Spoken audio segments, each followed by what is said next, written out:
Krishna Krishna, Hare Hare, Hare Rama, Hare Rama, Rama Rama, Hare Hare. Hare Krishna,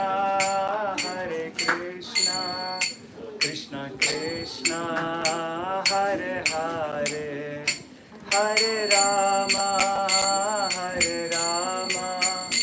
Rama Rama, Hare Hare. Hare Krishna, Krishna Krishna, Hare Hare, Hare Rama, Rama Rama, Hare Hare. Nitai Gaura Hari Bol, Hari Bol, Hari Bol, Nitai Gaura Hari Bol, Nitai Gaura Hari Bol, Hari Bol, Hari Bol, Nitai Gaura Hari Bol, Nitai Gaur Hari Hari Bol, Hari Hari Bol.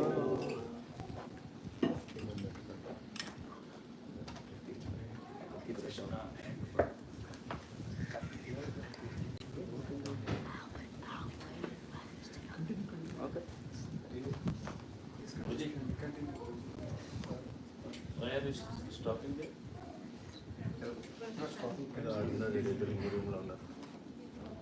Kitchen. There in kitchen.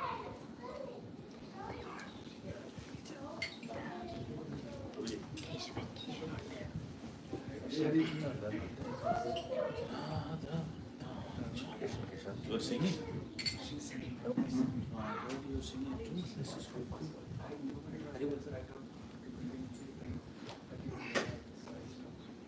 Listen.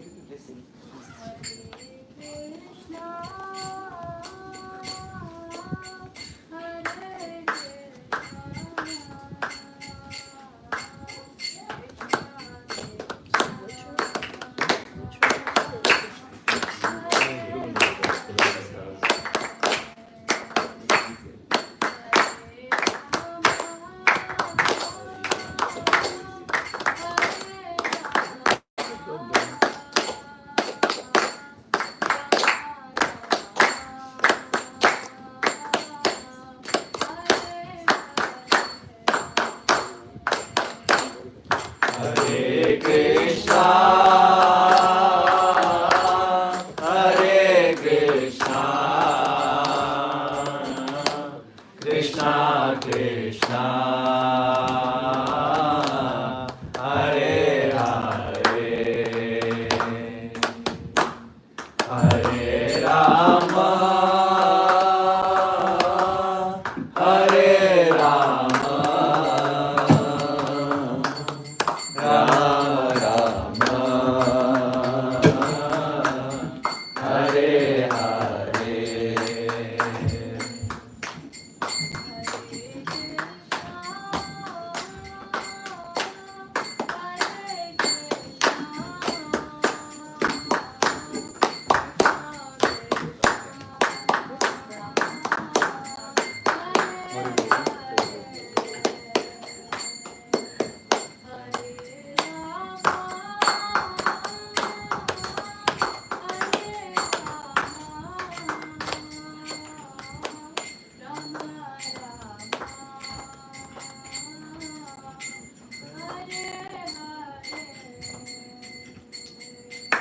Hare Krishna,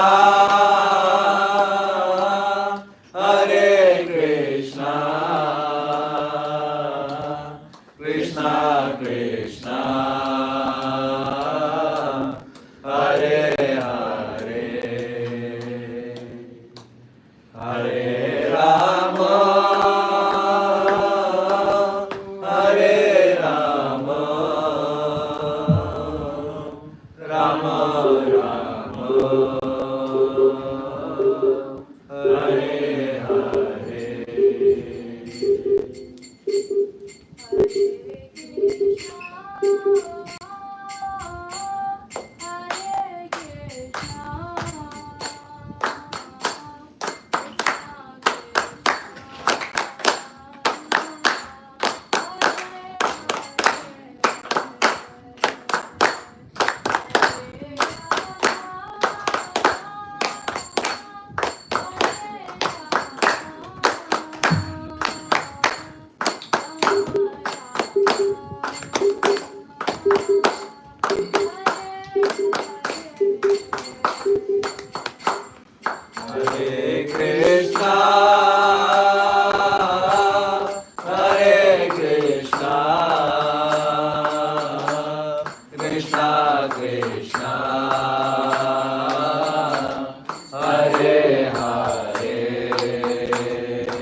Krishna Hare Hare Hare Rama Hare Rama Rama Rama Hare Hare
Krishna Krishna Krishna Hare Hare, Hare Rama Rama Hare Hare. Hare Krishna. Hare Krishna. Om Ajnanatirandhasya Jnananjanashalakaya Chakshurunmilitam Yena Tasmai Shri Gurave Namah. Shri Chaitanya Manobhishtam Sthapitam Yena Bhutale Swayam Rupa Kadamahyam Dadati Swamadantikam. Namo Vishwadaya Krishna Prishthaya Bhutale Srimate Bhaktivedanta Swami Niti Namine. Namaste Saraswati Deve Gauravani Pracharine Nirvishesha Shunyavadi Paschatya Deshatarine. Kalpatarubhyascha Kripa Sindhubhyaeva cha Patitanam Pavanebhyo Vaishnavebhyo Namo Namah. Shri Krishna Chaitanya Prabhu Nityananda Shri Advaita Gadadhar Srivasadi Gaura Bhakta Vrinda. Hare Krishna Krishna Krishna Hare Hare, Hare Rama Rama Rama Hare Hare.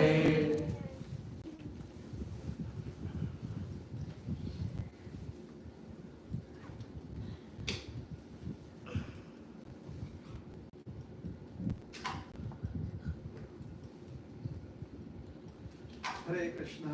Hare Krishna. Hare Krishna. Hare Krishna. Hare Krishna.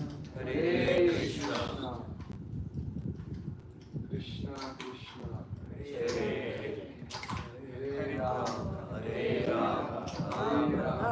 Hare Rama Rama. Hare Krishna. Hare Krishna. Krishna Krishna. Krishna Hare Hare.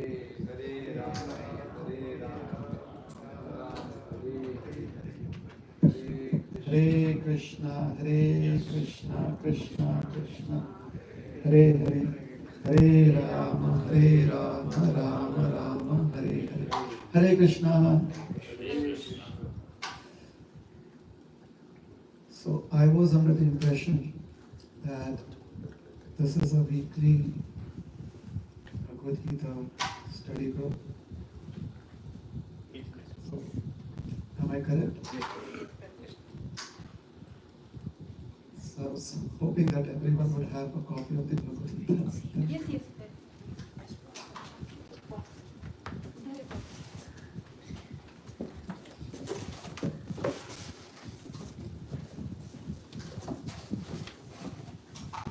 Today we are reading from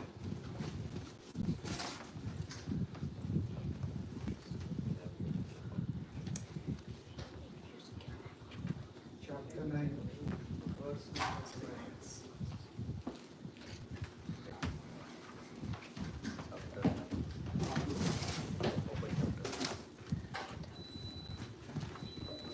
This works. Does this work? the backup system. Document text one.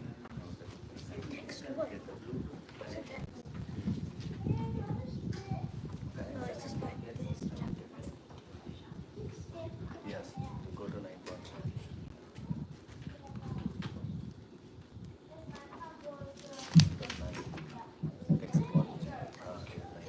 Hare Krishna.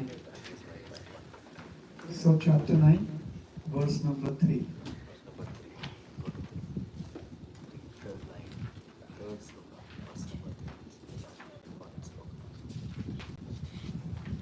Ashraddhana Purusha Dharmasyasya Parantapa Aprapya Mam Nivartante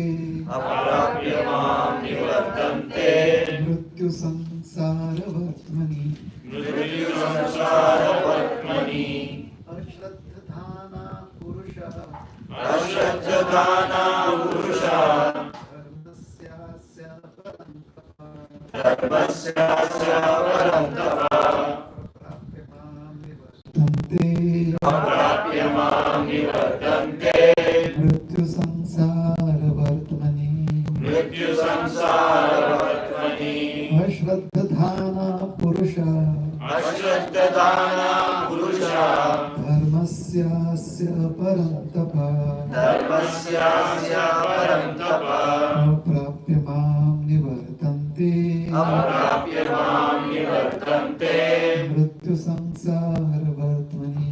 Mrityu Samsara Vartmani. Translation: those who are not faithful in this devotional service cannot attain me, O conqueror of enemies. Therefore, they return to the path of birth and death in this material world. Alright. So, at this juncture, in this particular chapter, we have heard the Supreme Lord explain the various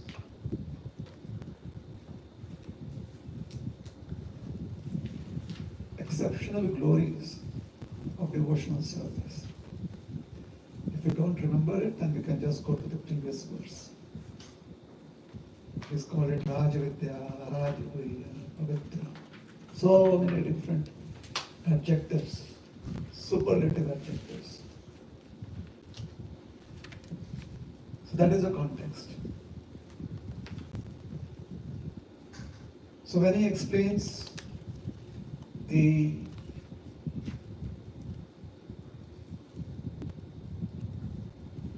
gem-like attributes of Krishna Bhakti, one of the attributes that he mentions is, along with the others, that it is the king of knowledge, it is the most confidential of all subject matters, the purest, it is the purest of the pure.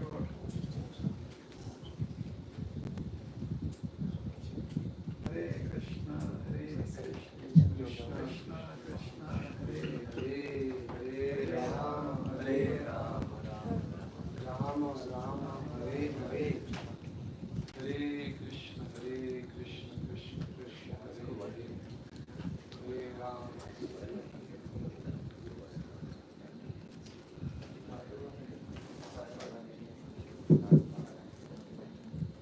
This battery is low. Yeah, the battery is low. Replace the packet. Now it is working, but it gets disconnected. It's not holding the Bluetooth. It's not holding the Bluetooth.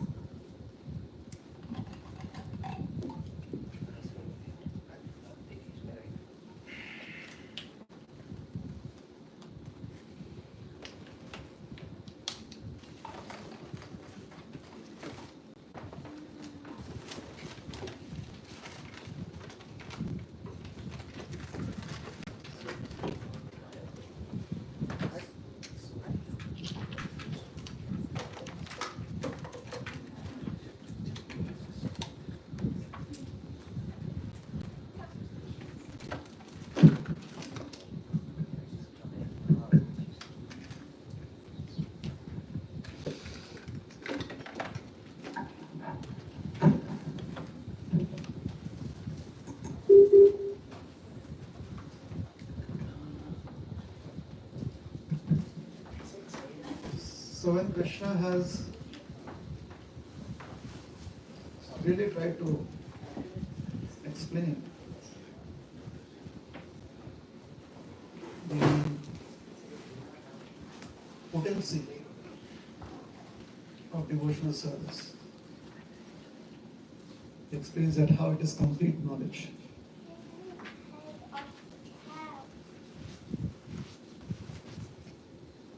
he explains that how this knowledge is transcendental knowledge. It also gives complete satisfaction to the practitioner.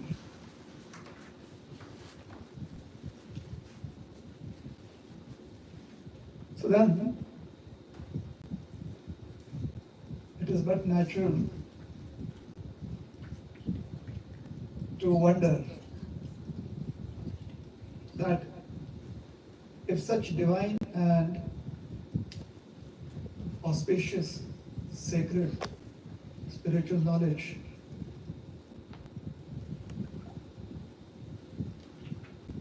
which can bring you fulfillment, which is so excellent by its very nature.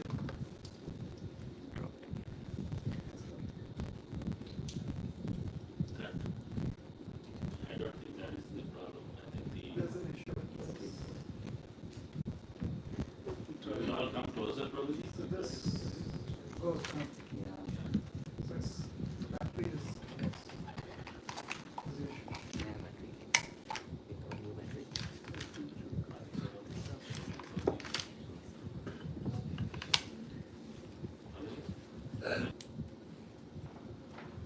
Right from the charm. Your battery? Yes.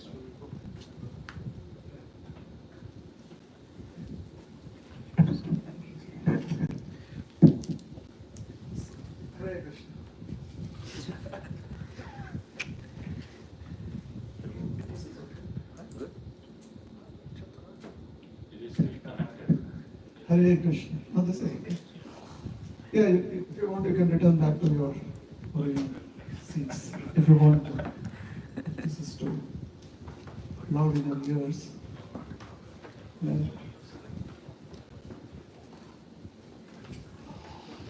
So it is but natural that one could wonder that if something is so good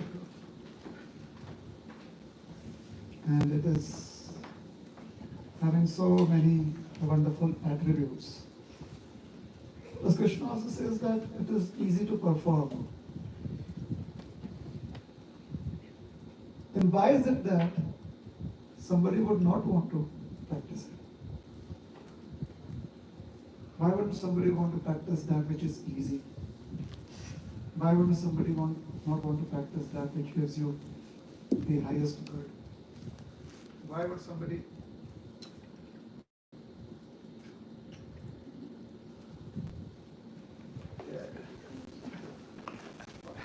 Hare Krishna. Everybody come forward so we can listen to Prabhuji clearly. Hare Krishna. ये भी आगे चलेगा इसको भी clearly So- सुनना है Why is it that there are some people that are not inclined to take up to this knowledge? Is it because they do not believe all that has been spoken about this knowledge? Is it because they are not interested in doing better in life? Because anybody who believes that life can be better and are used to accepting narratives in life, like, oh, if you do this, if you invest here, if you buy property here, this is the best school district, etc., etc., etc. All of this is just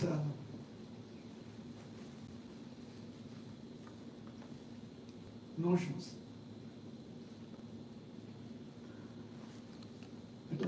These are all propped up by which way the market is swinging. The fashion that we have, the languages that we converse in. It is to do with what we think is the best for us. So are people not really convinced that they are trapped in the cycle of birth and death? those who are not following this process? What is it? Why are not they enthusiastic about wanting to be liberated or seek liberation? So in answer to this inquiry,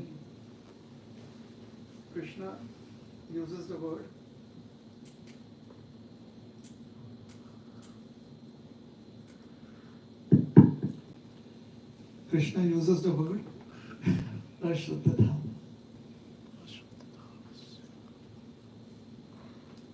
Shyam Sundar is going to like my analogy now. This is just like our chanting. You like the analogy? I use it. Send it on your group. Exactly. Cut paste. For the moment, you're convinced that you're chanting nicely and suddenly the mind goes up, shuts down. Like the system here.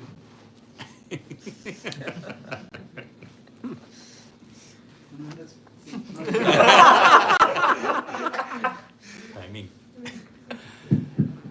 So as soon as it shuts down, everyone loses focus about the subject matter. Suddenly it becomes a not so very serious endeavor. Is it correct? Is that a good analogy? For chanting. Chanting every single day. Wonderful. The wonderful realizations. How to use everyday life experiences to inspire ourselves to do good chanting in Krishna consciousness. Let's come back to our topic now. So it seems that some people are not convinced. Therefore, speaking about them, Krishna uses the word Ashuddha. So we know what the word Shraddha is. Shraddha means faith. Oh, is something else been tried out? Yeah, there's another microsystem. Small one, but it works. I don't know, Prabhu, if it works. It works.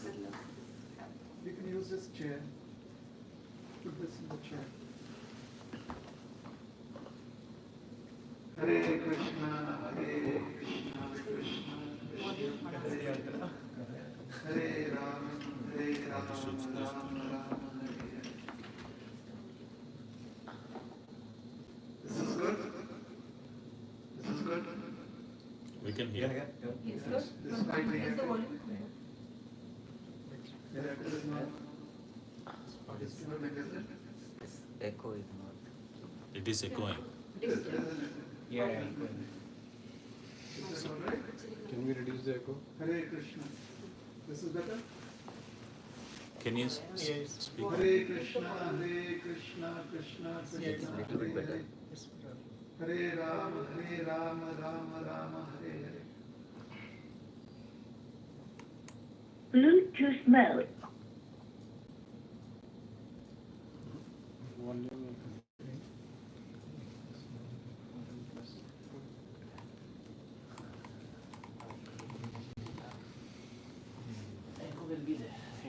Hare Krishna, Hare. Is it better? Still better. But better than, Better than. yeah, at least it won't interrupt my flow, right? Or is it better without the mic? Without. Without the mic, it's Without better. the mic is better. Without the mic is better. Let's do that. So yes, see, without the mic, even I try to project my voice. That was not intentional.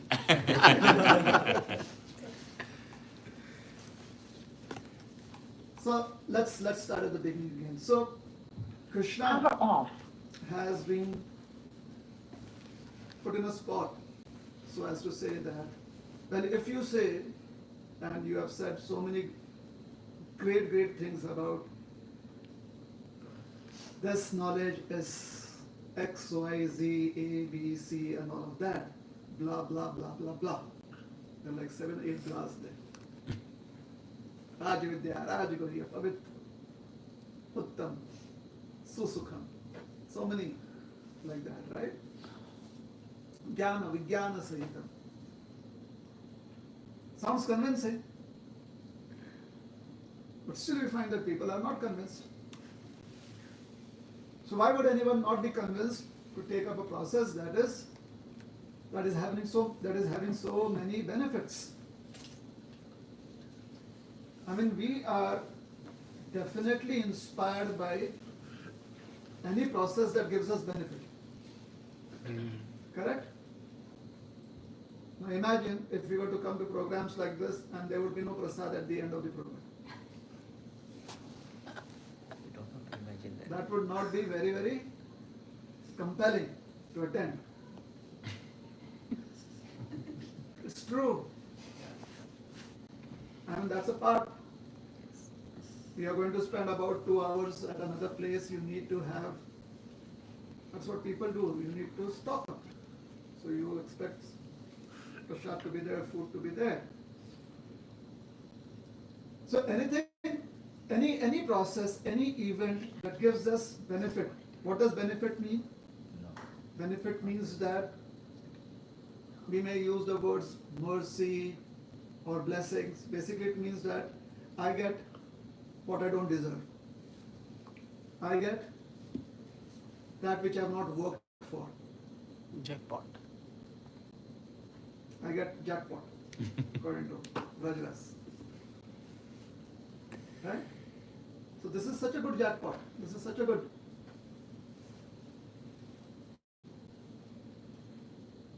proposal.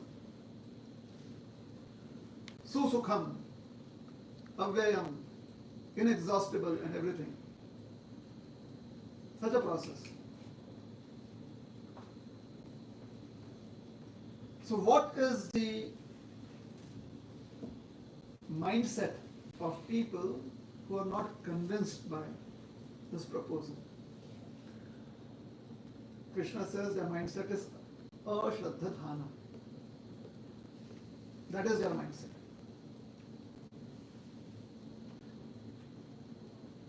Indian weddings in the old days, today now it's all event managed, right?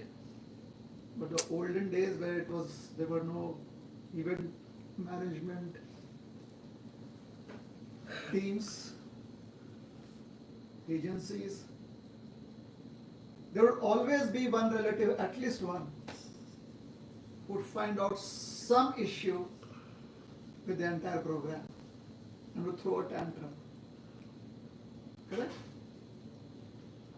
It would either be Poopa, someone like that, an in-law, relation in-law. So why are some people like that? Because when it is an event of their house, the same person, if it is a marriage where a person within their family is involved, then they are very, very decent. At that point, there is somebody else, some other relation-in-law that takes up that job. So why is it that people are like that? Ashraddhadhana, Krishna says. It is their nature, he says. It is the way they approach benefits in life.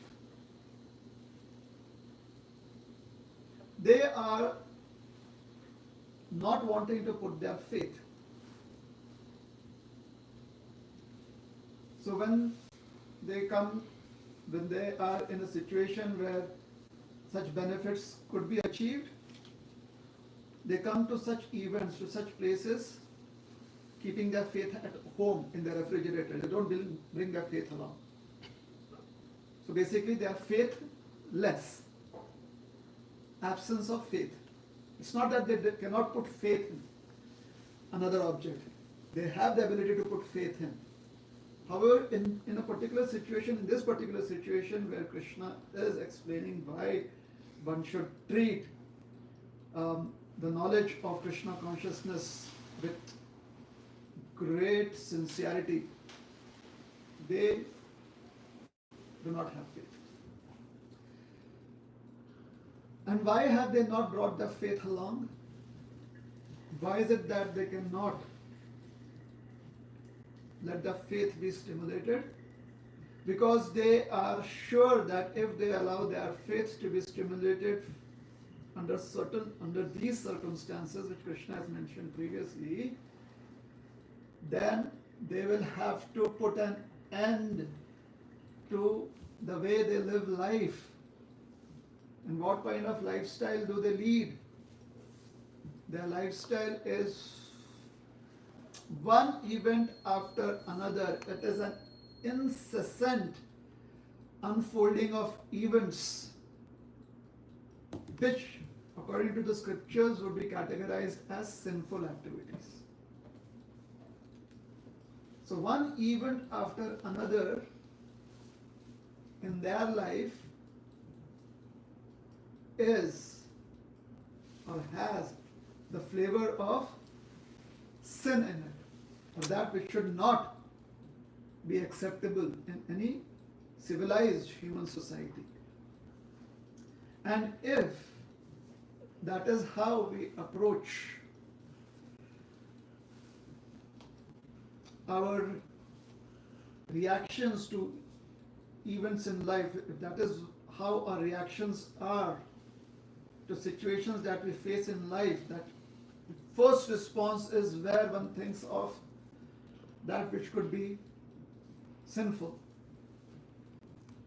There is no way good wisdom could reach these people. There is no way they can be touched by wise ideas. So, they would be totally aloof of what the knowledge of Krishna consciousness is. And if you ask them, do you have anything better to offer? Do you have any better perspective of life? They will become very defensive. They'll say, so, does that mean you are the best? Does that mean this is the best? Why can't there be something better than this? So such people will become very, very defensive in life. It's not that they do not have any kind of value system, but their value system that they have is considered to be negative values according to civilized society. Hence, they will be always averse to that which is divine spiritual knowledge. Because the nature of divine spiritual knowledge is that divine spiritual knowledge does not hold back. Divine spiritual knowledge will always be very, very magnanimous. Do we understand this? The Krishna consciousness is very magnanimous. The knowledge of Krishna consciousness does not discriminate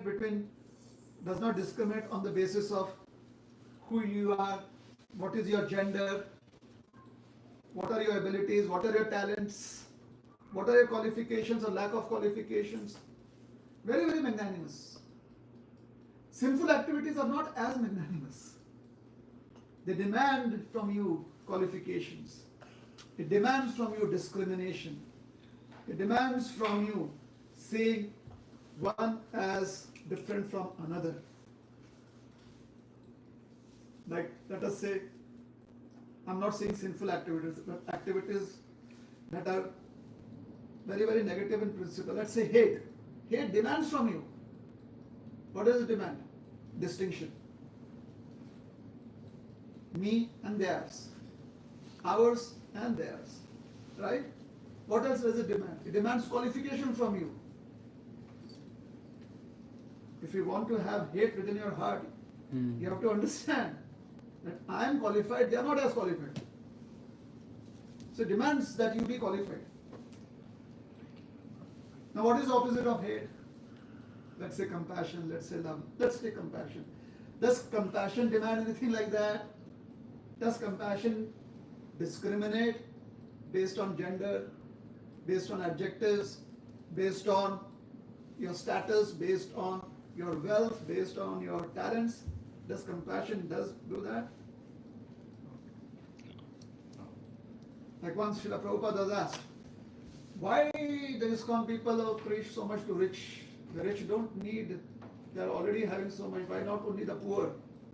So Prabhupada said, are the rich people not spirit soul, trapped in a material body? Are only poor people entrapped in material body? So both need spiritual knowledge. So the nature of spiritual knowledge of Krishna consciousness is that it is very magnanimous. It just wants to be available to one and all.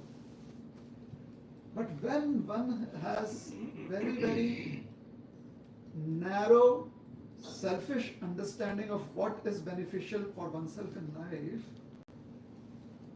such divine wisdom does not make sense. Otherwise, how can you be selfish? It's not possible. Therefore, the natural consequence of that is, how can any knowledge be the king of knowledge? Come on, there has to be something better than it. What if there is something better than?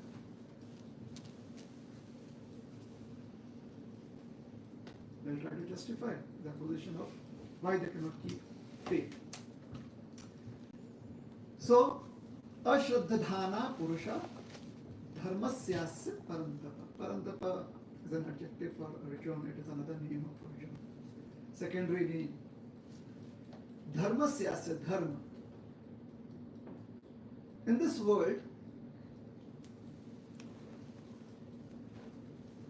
from the perspective of today's verse, we can say that dharma is of two types. Only from this perspective. Now don't take that, and if you really like it, don't try to superimpose it on other verses. May or may not apply. Right? Now just because rasgulla is sweet, do not superimpose the sweetness of rasgulla on all paneer dishes. Will not work. Right? Why is palak paneer not sweet? No, but rasgulla is also made of paneer only. No. Broken. No. So from today's perspective, this verse perspective, because the word dharmasya has been used, so dharma is of two types. One is dharma of one's existence, one's real existence. That existence that never changes, the I am. When you look at your picture when you were in class 1 and you say, this was me when I was in class 1. So that me, that I. And then you know, maybe there is a fancy dress competition, you dress up as an old person and you have a picture of that and you say, well, this could be me 20 years from now. Maybe I look like that. So again, it's that me that was existence 20 years ago, that was existent or existing 20 years ago, and the me that could exist 20 years after. That is the eternal me. That is my eternal identity. For example, if I could just, I'm really trying my best. If I get the mercy, if I get the mercy of Acharyas, then I will definitely chant nicely Hare Krishna. So Shyam Sundar, when he makes a statement like that, if he does make a statement like that, he is very much sure that he is going to live in the future in the same body. Because that is the understanding, by the mercy of the Acharyas, I am going to chant very nicely Hare Krishna. Oh, great. At least for today we have conquered that. But the idea that I actually am beyond that is what is propelling Shyam Sundar, is propelling the person to make a commitment like that, to believe in a commitment like that. So it is not this human form of who I am that is making a commitment to myself. It is me as the spirit soul that is making a commitment to myself. The illusion of who I am does not allow me to see that it is me as a spirit soul that is making that commitment. Did I speak too fast? Did my logic make sense? What do you think? It wasn't circular logic, was it? Did everyone get what I was trying to say? Are you understanding what I am trying to say? When I make a commitment to someone that I'm so full, Prabhuji, Mataji, I don't think so, I cannot eat anymore. But please pack it up for me, I'll take it tomorrow. See, I'm making a commitment to myself. But it is not me as the body that is making a commitment to myself, because the body can never be sure whether the body will sustain till tomorrow or not.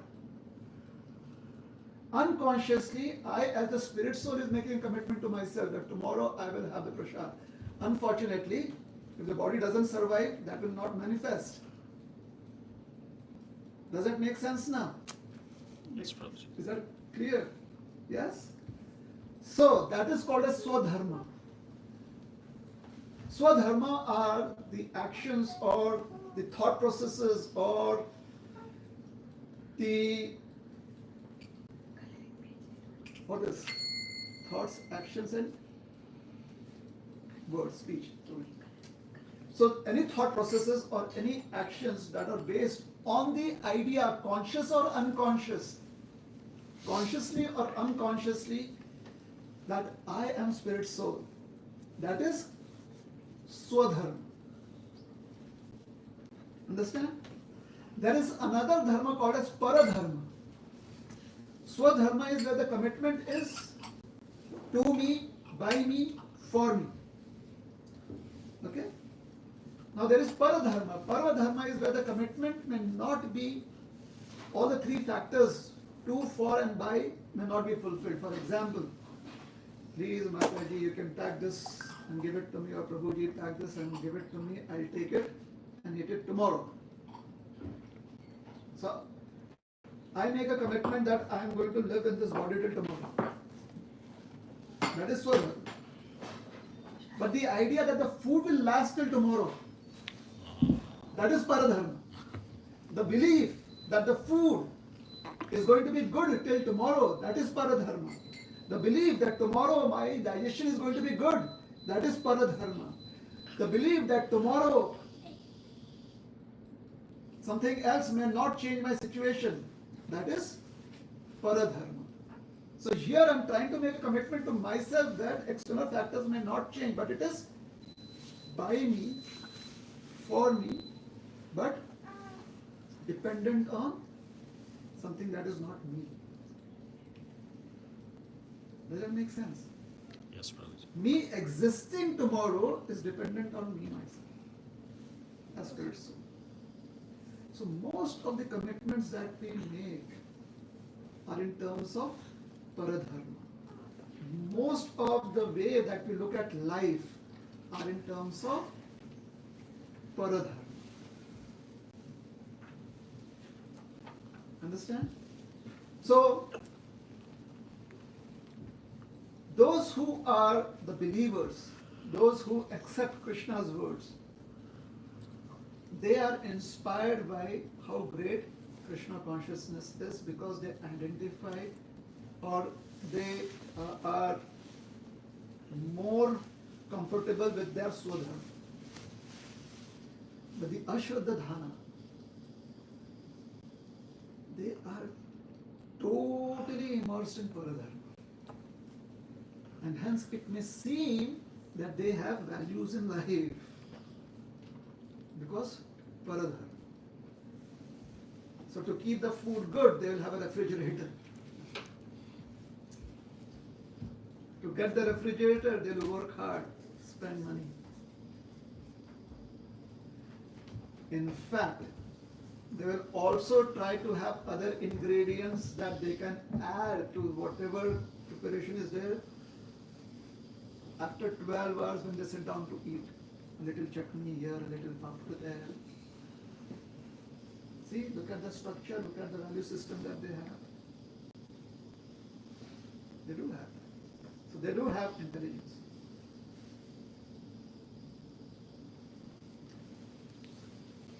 Those who believe these external objects be self-sustaining,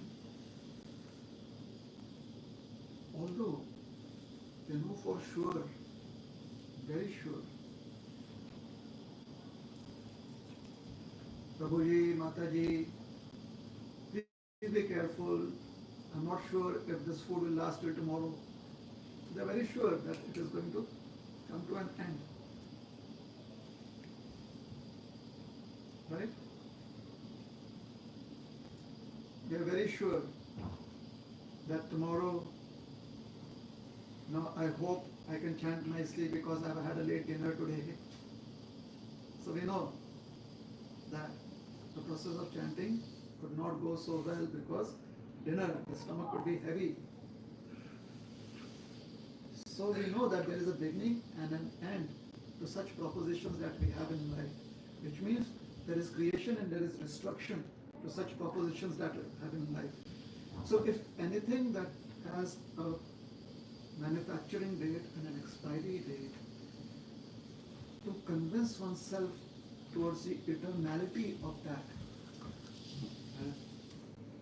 No Prabhuji, no Mataji, your devotion is exceptional. This prasad will last till tomorrow because of your devotion. Krishna is very merciful. If Krishna wants me to have this prasad tomorrow, then Krishna will let this prasad stay good. These propositions. What are these propositions?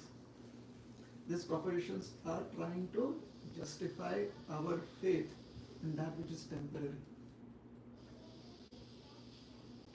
Justify our faith in that. Those who are always trying to do that, it is not that they are under the illusion that matter will last eternally. No, they know it is going to be destroyed. But they think they have figured out how to make it sustain longer.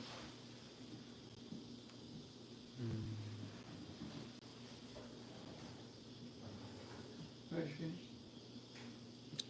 Starting on time, ending on time. Sustenance will be longer. The sustenance of something going on in a structured way. So convincing oneself.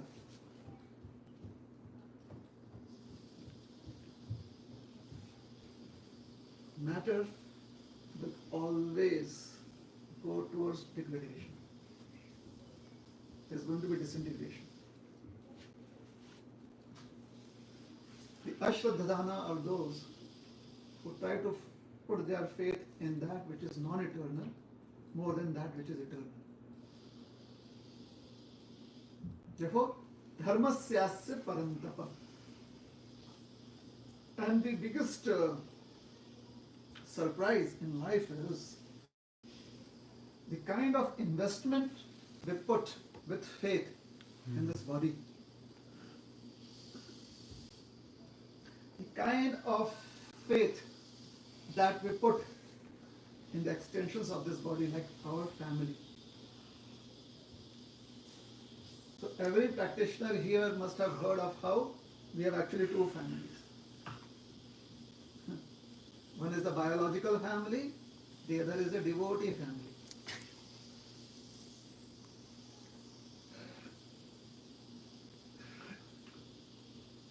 And we put faith in that. And then we start wondering that, how can a brother or a sister behave like that? How can devotees do that? With both kind of families. It's amazing how we go overboard in putting our faith in the body that is temporary, in relationships that are temporary. As soon as a devotee leaves this congregation and goes to another congregation, most of you may lose touch with that devotee and they may lose touch with you. Then, what happened to your family? The family mood. I'm not saying that it should not be there. What I'm saying is going overboard with it. Yes? The amount of faith that we put in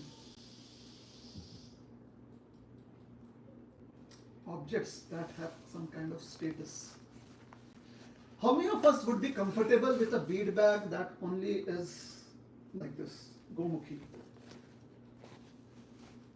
Have you seen bead bags like that? Raise of hands. How many of us are going to be comfortable with it? How many of us will make do with it if you don't have a regular bead bag? We'll make do. Let me give you a scenario. Your beads are out of the bead bag somehow or the other. You are traveling. In your travel, you lose your bead bag. No one has an extra bead bag. So you have to make some temporary arrangement. What kind of arrangement would you do for a beads? You cannot leave it just like that, right? What kind of arrangement would you do? You would find a piece of cloth and Right. tap up the bead in that piece of cloth, right? What makes the cloth, which is like a bead bag, more secure than the cloth that you have right now? Think about it. And then we'll understand what Krishna means here. The kind of faith we put in that kind of cloth, just because it is of a particular shape, a particular texture, a particular idea.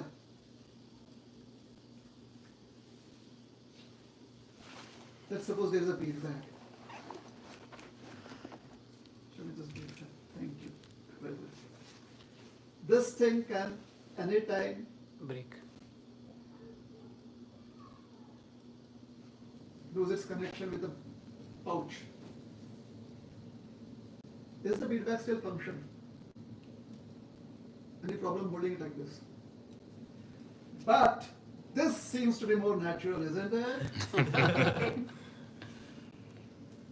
Your chanting for the next couple of days or couple of hours would really be disturbed till you get a new bead bag which goes like this, and then you'll feel,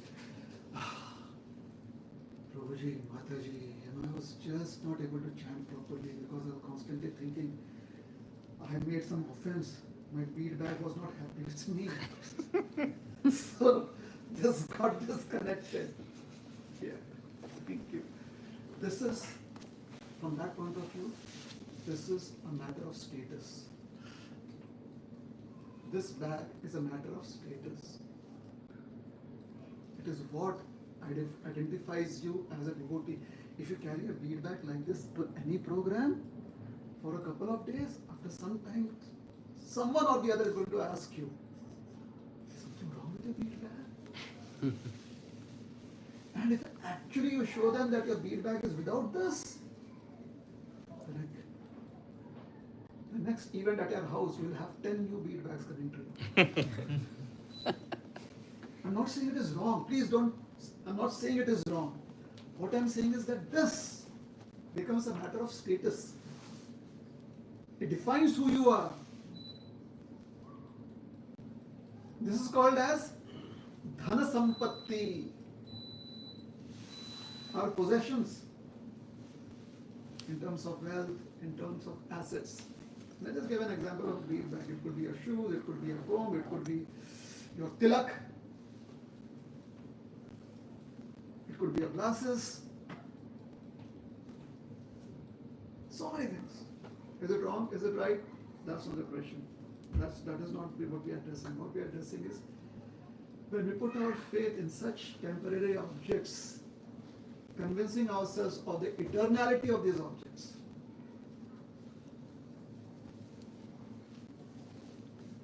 Yes, it is going to last for quite a long time. That is the biggest surprise. Why would we want to put our faith in such objects? Why don't we just accept it as much faith we put on the gravel that is outside, as much faith we put on the grass that we walk on? Do we even pay attention to it? Because we know that we just have to do with it. Just do what you have to do and get on with life. So small attachments, so many small attachments in this life creates or assumes this persona where one can feel uncomfortable with putting faith. And here, what Krishna is speaking of is people who are so uncomfortable putting their faith in the greatness of spiritual knowledge.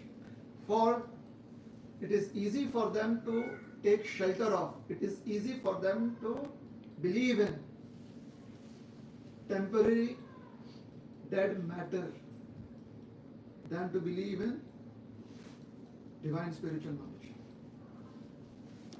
It is easy. I guarantee you, really guarantee you, that the process of chanting is definitely, it is a huge blessing in Kali Yuga. Chanting of Hare Krishna Mahamantra. Hare Krishna, Hare Krishna, Krishna Krishna, Hare Hare, Hare Rama, Rama Rama, Hare Hare. Try this out. For anyone who wants to do sincere chanting, try this out and see. Where does our sincerity, in terms of sincerity, where does it stand on the measuring scale that we have made up? Chant on your beads. Chant on your beads. And chant without beads, same rounds on your fingers. This also helps you count. There could be a chance that this would be very difficult. So if we think that we are very sincere because we are chanting on the beads, then we are still dependent on those beads. If we are so weak that the beads are not, we are not able to hold on to those beads, this is going to be really difficult for us because we will not be convinced that we are actually chanting good hymns.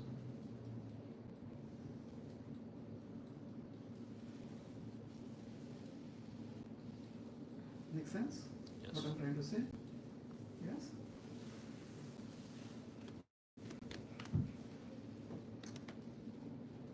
Please put only a suitable amount of faith in your existence as this body, which includes all designations such as I've been practicing Krishna consciousness for 35 years, etc. Please put only what is required, only that amount of faith in that existence. Because that existence is temporary. I'll give you an example.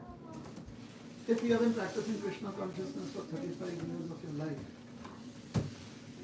and then you give up chanting,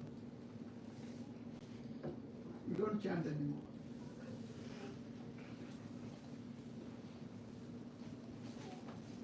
Neither do you care, nor does anyone else care.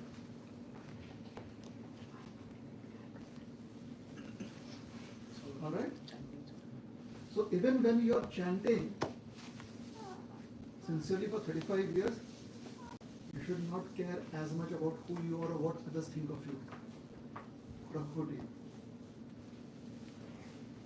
It's as simple as that. Those are only relationships of vyavahar. You have to deal with each other.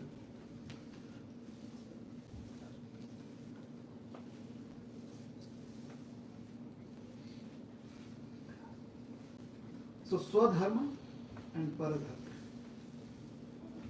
Swadharma is where that which is self-established, our existence as spirit soul. That faith should be constant.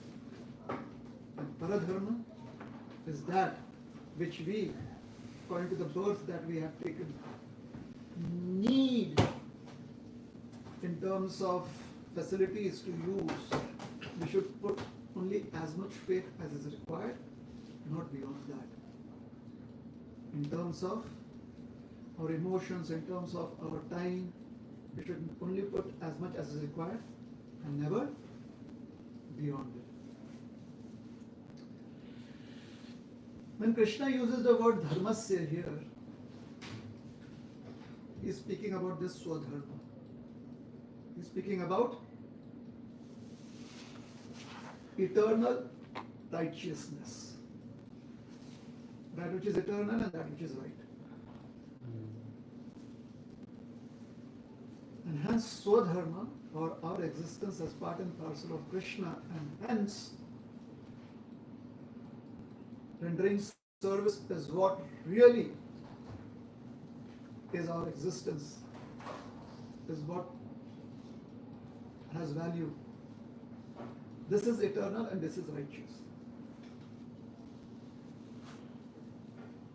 And if people do not have faith in this, in the idea that they're part and parcel of Krishna, and therefore service is the very nature of part and parcel towards the whole, then they are going to express their lack of faith.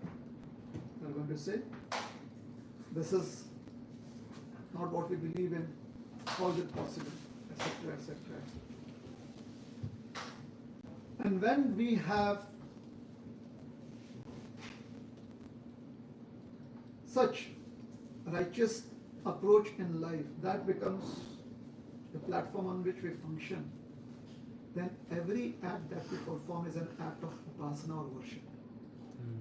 It could be eating, it could be sleeping, it could be working, it could be taking care of a family, it could be taking care of your car, it could be you buying a new car, giving up an old car, it could be you redoing your house. Any and every action. It could be you shooting arrows at the opposite party and they being hurt by it in a war of dharma, dharma yuddha. Still, that is upasana, or that is worship, that is bhakti yoga. In every act which is based on this perspective that we just mentioned, the goal is the Supreme Lord and the Supreme Lord only. That is the goal. That is the objective. And hence, the act, the performance of that activity, it becomes joyful and it is very, very exhilarating to perform. It is very, very motivational. An aspirant on such a path is assured of reaching the goal, is assured of getting the highest result, because the supreme goal is Krishna. What can be higher than that? So there is assurance of reaching the highest goal. When and how, that depends upon the individual performer. But the assurance is there. Why is the assurance there? Because the goal is Krishna. No more goal shifting. So since the goal is there, goal is assured, goal is Krishna, you are going to be progressively achieving your goal. Therefore, it is there to be achieved. It is the highest result. And when you are approaching Krishna, the true substance, that which is true, that which is eternal, not only is it the highest objective, but it also gives you direct realization of that which is eternal. When you keep your goal as, let's say, you want to graduate in engineering, that is your goal. It will take you 4 years minimum to do that. Maybe 3 years, 4 years if you finish early. It's quite possible, 3 years, maybe 4 years on an average, and something goes wrong, it would take 4, 5, 6 years, whatever. But whatever time it takes based upon the individual performances, the goal is there, the goal exists, so definitely one day you're going to achieve the goal. And as you make your progress towards that goal, you're going to be exhilarated, you're going to be excited about it, you're going to be happy about it. Yes or no? Let's say 4 years of engineering. First year finished, aren't you happy? Another 3 years only to go. Aren't you motivated? Yes.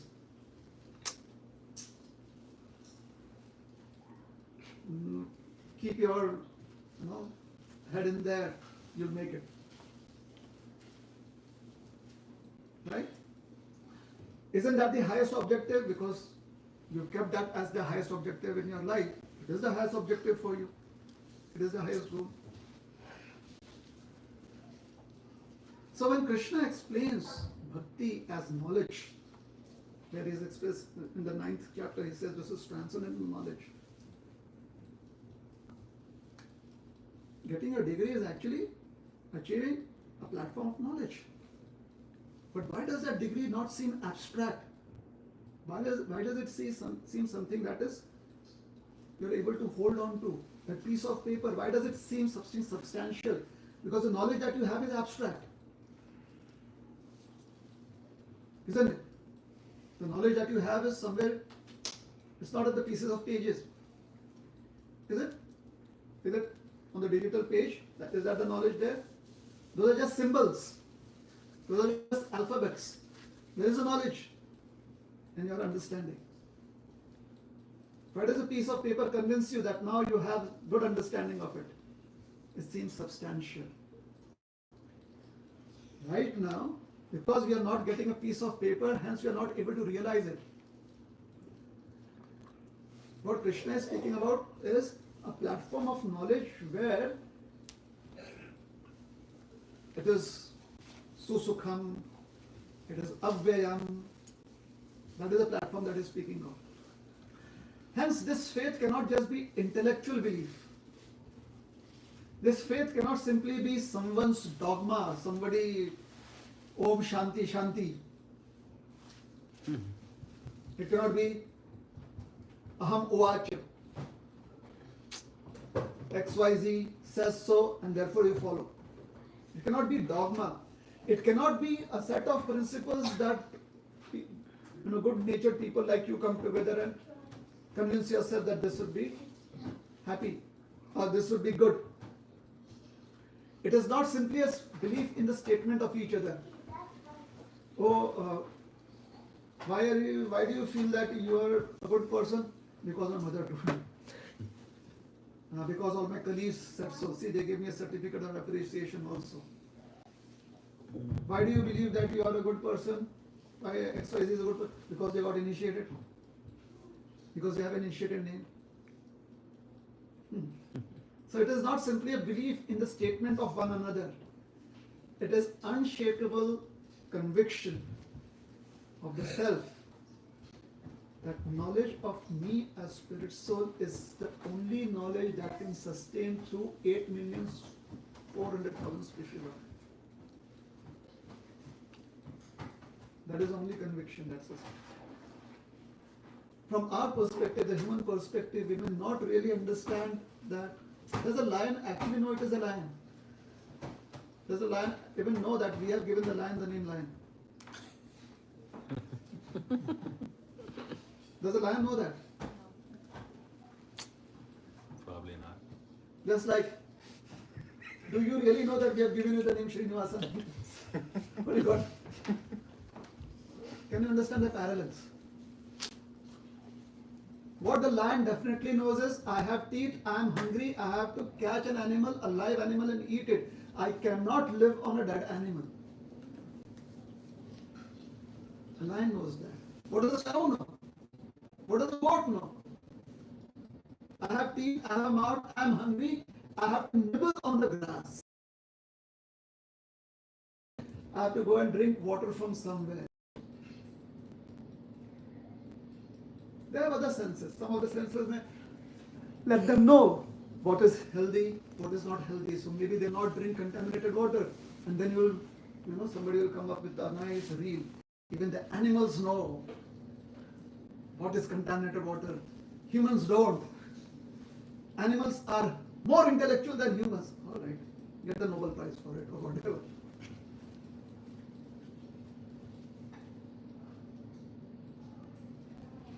I have to live. I cannot die is what every animal knows. That is what I and you know. When we put that understanding into conceptions like, I have to live because my family cannot exist without me, there the illusion starts. I have to live because my devotee community, that is what they think of me. There starts the illusion. Alright? Understand this? So the inner conviction that the self alone, that I alone in my understanding that I am eternally Krishna's servant, and Krishna is existing in my family members, and Krishna is existing as every member of this devotee community in their hearts. That is the only knowledge that can give us peace, that can make us feel immortal and happy. To have that vision, to have that kind of wisdom is what Krishna is explaining as Raja Vidya. And why is it Raja Guhya? Why is it most confidential knowledge?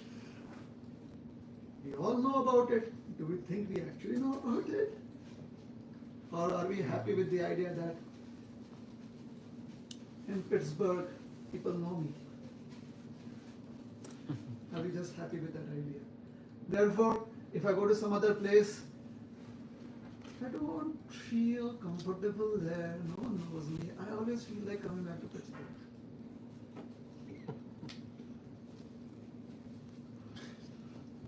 Good.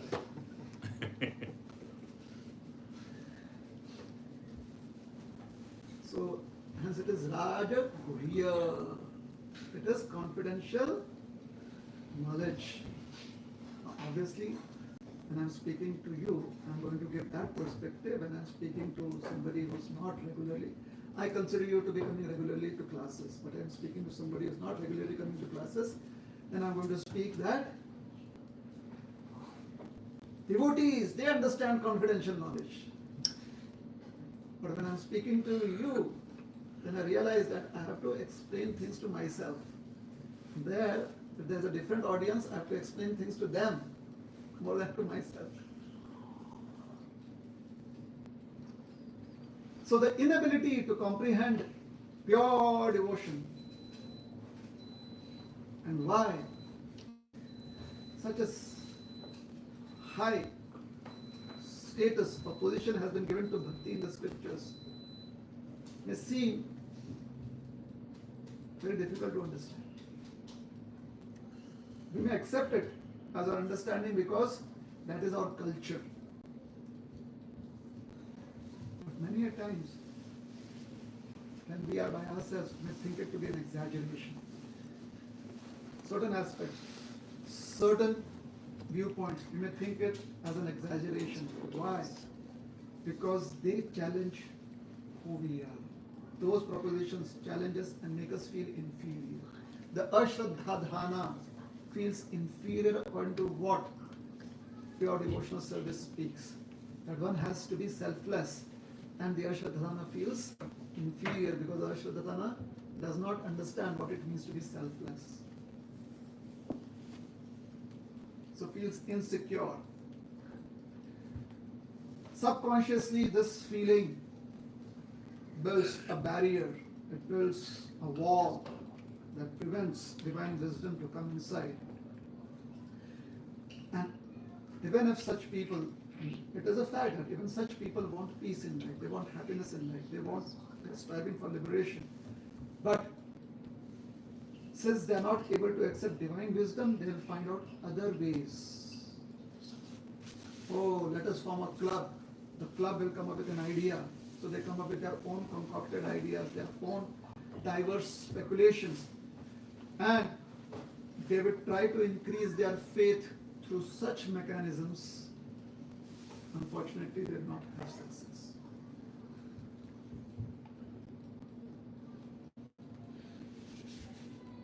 It will be very difficult for them to have success in their attempts. Therefore, they become averse to Lord Krishna. Because Krishna propagates it. They want to be averse, hence they become averse to Lord Krishna. Lacking in devotion and being full of selfishness, along with insatiable desires, such persons are forcefully propelled into this lethal current of samsara, the perpetual cycle of birth and death, which is very terrible because it makes you revolve from one birth to another birth to another birth perpetually. And whichever species that we take birth in, we accept that to be the most important existence of our life. We may use terms like, maybe in the past we may have had done so many pious activities, therefore now we have this situation. Or we may use terms like, oh, it is simply by the mercy of XYZ people that today we have this situation. However, we accept that situation to be great, to be wonderful, which further makes us staunchly believe unconsciously in the idea of our existence as a body. Because it is the body that projects that.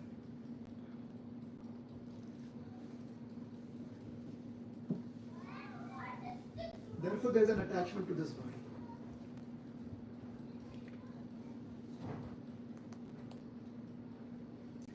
Simple. Just by yourself. There's no one else to watch you. You actually do not have any other conception of, you do not really want to project yourself as anything else. You are totally sure of who you are. How many males will be comfortable putting on a sari as a dhoti? And how many females would be wanting to use as a dhoti and a sari just by yourself? Think about it. You're alone in your house. The only cloth males have is a sari. How comfortable would you be putting it around as a dhoti? Same thing for females.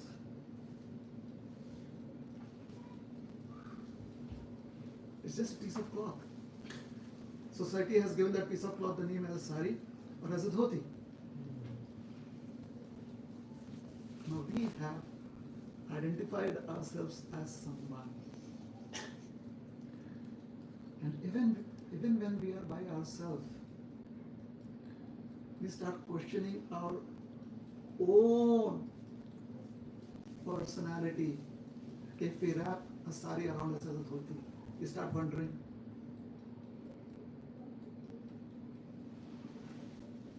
am I really a male? Or do I have some female inclinations? Or the lady will start wondering, do I have some male inclinations in me? And then with so much data, so much information about how in one body you can think that you are of the opposite gender, one thing leads to another, and then the psychology and its effect, and time is wasted. I just gave an example. See, these examples come to me just like that. It floats around in my head. So sometimes these examples make sense, sometimes they will not make sense. But what I'm trying to say is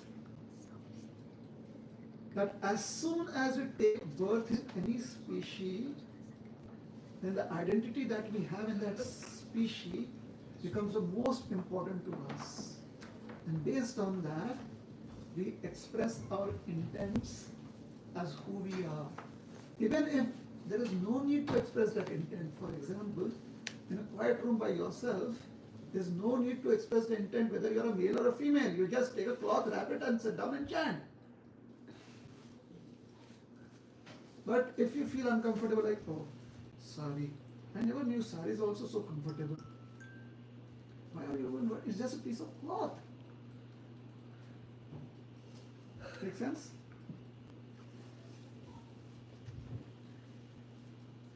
We believe in the philosophy of birth and death, which basically means that we believe that we have taken many births before this. It couldn't be just. Do you think this is our just second birth? Like last birth, maybe we were somewhere and now this is just a second birth. How many people believe that this is just their second birth? So more than 2 births at least, right? So every birth there has been attachment and there has been the removal of that attachment. You cannot say it has been detachment, but we have forcefully taken away from those attachments and pushed into another situation where we created other attachments, taken away from that, and so this is called as attachment and separation. Attachment and separation. So attachments we make, separation time brings about. Yes or no?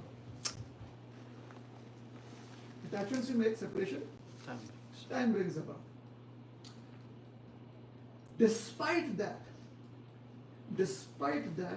we have a strong attachment to the place where we are born. We have a strong attachment to the events that are very, very important in our life. We have a strong attachment to objects specifically. If it is a house, how many of us are? Did you take your education in a different city from where you are right now? Like, did you graduate from school in a different city from where you are now? Now you have someone visiting along with you the city where you got schooled. Wouldn't you want to tell them as you go past that school, this is where I was educated? Events, things, places, circumstances. Once upon a time this happened, you know. I met XYZ Guru Maharaj. And this is what exchange took place.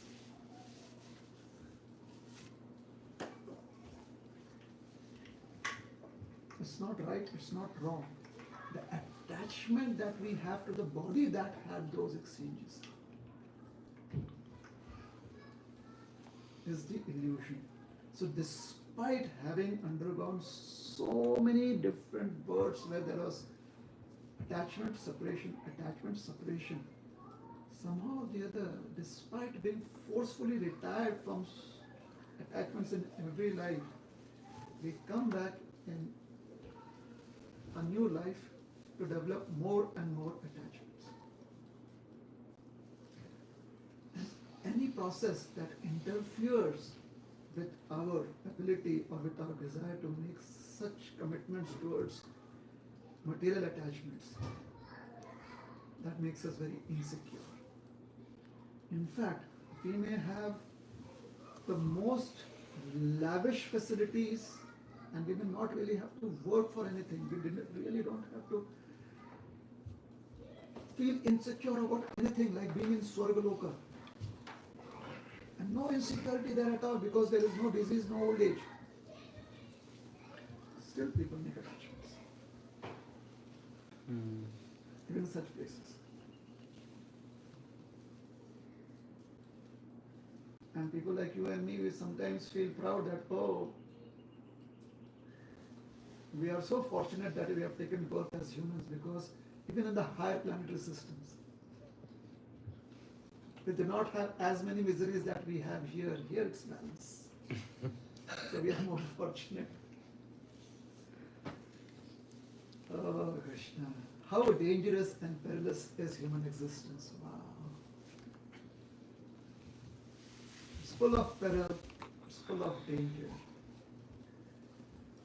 Then Srila Prabhupada, he explains what to do. So this is what Krishna explains. What are the challenges that people feel when they're not able to accept and put their faith in the real knowledge of Krishna consciousness? So then Prabhupada in the purport, he explains about faith. He says, there are three kinds of, or three different levels of people according to their faith. And he begins with, and he designates them as first class, second class, and third class. So first he speaks about third class people. He says, third class people have no faith. Then you wonder that why they're classified as the people who are in faith. Because he's saying there are three classes according to the faith that people have. And the Prabhupada makes a statement, third class people have no faith. Third class are those who have no faith. Even if they are officially engaged in devotional service, they cannot achieve the highest perfectional stage. Most probably they'll slip after some time. They become engaged, but because they do not have complete conviction and faith, difficult for them to continue in Krishna consciousness.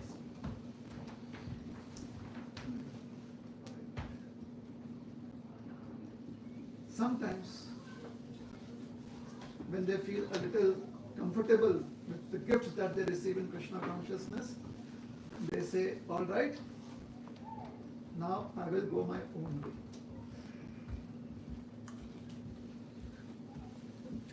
So, they may fall away from the process of Krishna consciousness.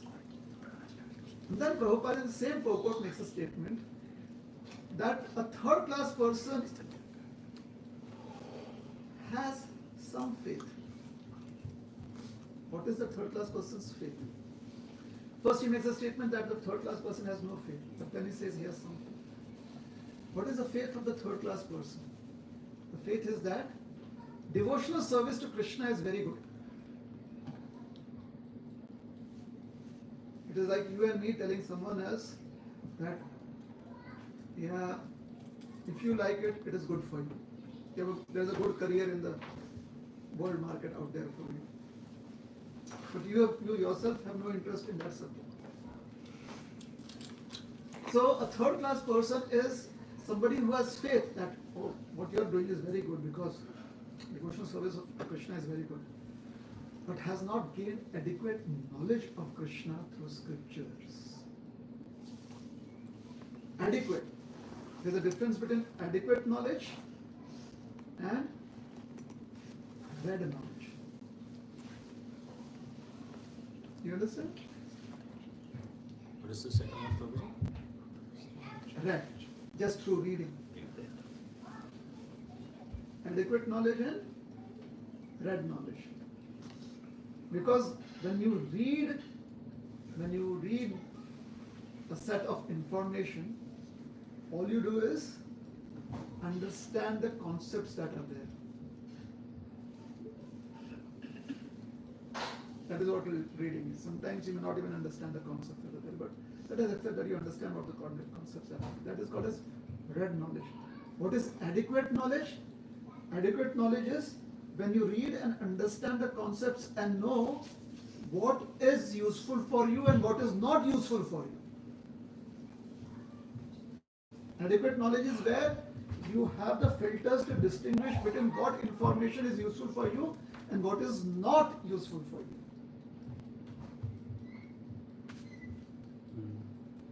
For example, being merciful is useful for you.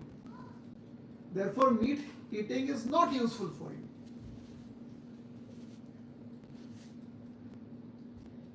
Correct? Makes sense? So, you understood the concepts.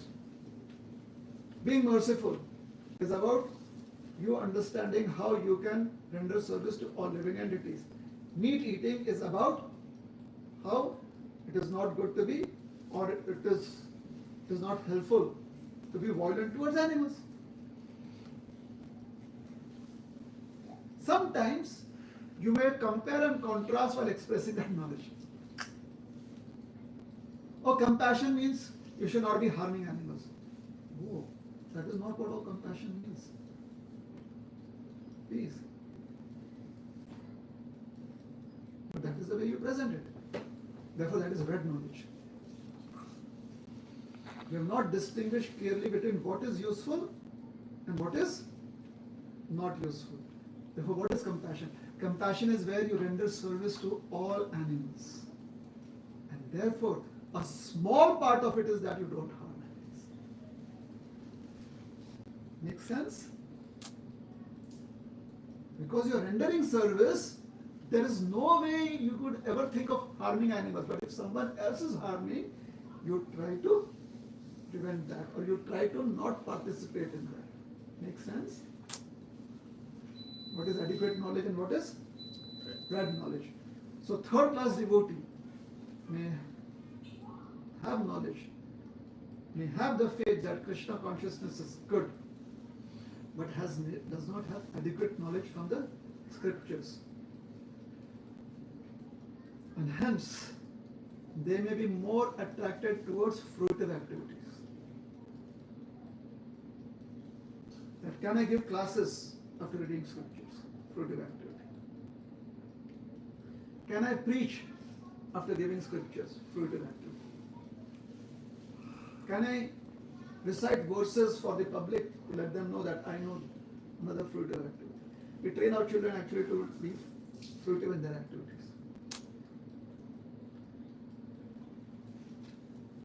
When you ask your children every day to stand in front of God and recite the 12th chapter and not just in front of an audience at the convocation ceremony, then actually it becomes a very, very powerful activity.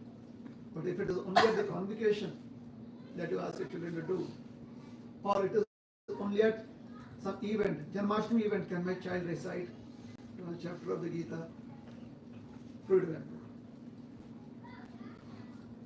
Many of us do that, isn't it? Train them very well in how to be fruitive. And then when they grow up and they start questioning your own practices, you're like,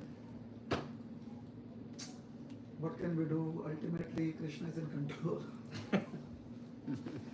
We gave them good training.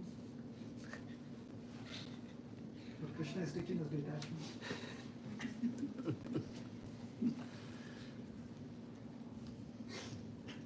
So third class, faithful people who have faith, third class, are those who are infected by being fruitive. However, as soon as they cure themselves of this infection, then there is a possibility that they can become second class or first class. So what is second class? Second class are those who are not very, very advanced in understanding devotional scriptures, but they have adequate knowledge. They know how to filter out what is useful and what is not useful. Therefore, they spend, out of 10 activities, 8 activities are spent trying to explain how one should be friendly towards all living entities. And 2 out of 10 activities is where they are in a debate with people that why one should not be violent towards animals. They find avenues where they can actually allow the full scope for the compassion to manifest.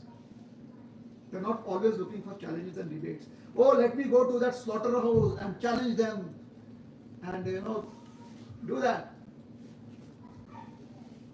Do that for 1 hour. Then at least for 8 hours go somewhere and spread the message of service. That is also needed. Balance it out like that. Because that is real compassion. So the second class devotee understands that. But however, is not advanced in the understanding of devotional scriptures. Has automatic faith in Krishna Bhakti. So doesn't need to be told about it regularly. Is convinced about Krishna Bhakti or service to Krishna. Convinced that this is the practice that I need to follow. I mean, yes, there could be others. I know my parents, they follow something else. Maybe my husband, my wife, my friend, my brother, someone else follows some other practice. This is what I need to practice. That is the second devotee with faith. What is the meaning of they do not have advanced knowledge of the scriptures? Basically, it means that they cannot engage in scriptural discussions for long. They immediately start feeling, oh, this is too much of knowledge, too much of data, too much of information. Let me give you an example of first class and second class. Second class would be the absence of the quality that we see in first class. Chaitanya Mahaprabhu is a devotee. He found a good companion known as Gadadhar Pandit. So Gadadhar Pandit would start speaking to him about Dhruva Maharaj. Chaitanya Mahaprabhu would say, repeat that. As it is. He would not give in any other commentary by any other Acharya. No different book. Same book. And he would repeat that, and Chaitanya Mahaprabhu would be so happy, he would say, repeat it again. This is advanced knowledge of scriptures. Advanced knowledge of scriptures is that when you have an element in your hand, like chemistry, you have an element in your hand, you're so fascinated about it that you want to see all the different sides of that element. And you don't need different commentaries on it. You want to explore that. That is advanced knowledge of scriptures, and that is what Chaitanya Mahaprabhu is doing. Gadadhar is repeating, is hearing. Gadadhar is repeating, is hearing. Gadadhar, how many times? At least 100 times.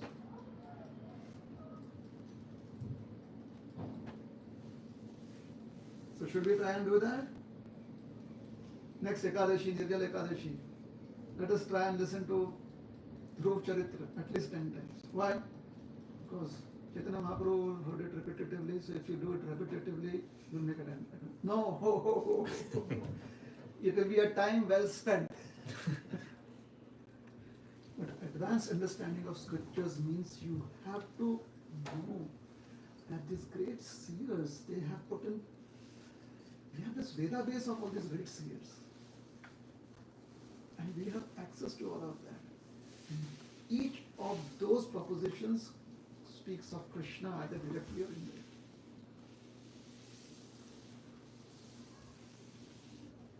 So we see all those facets through just one pastime narration.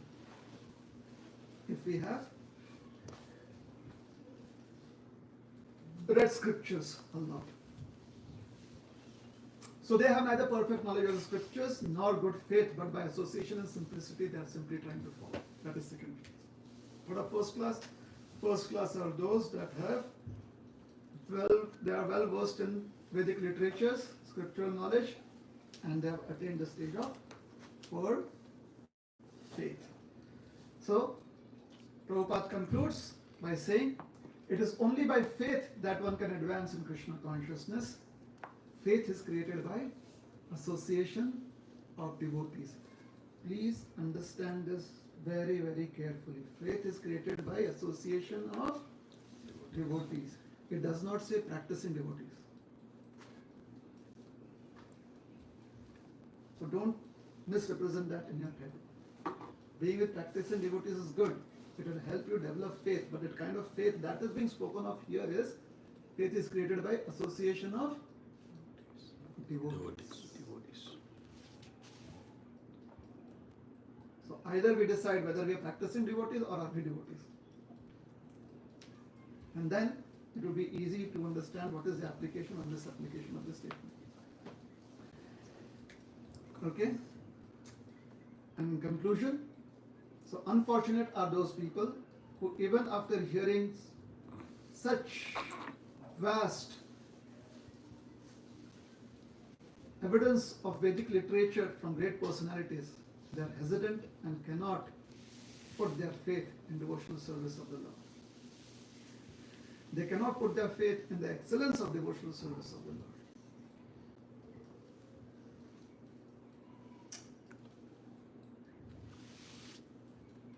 And even if such people make a show or they try to be engaged in devotional service, there is little hope of them gaining perfection.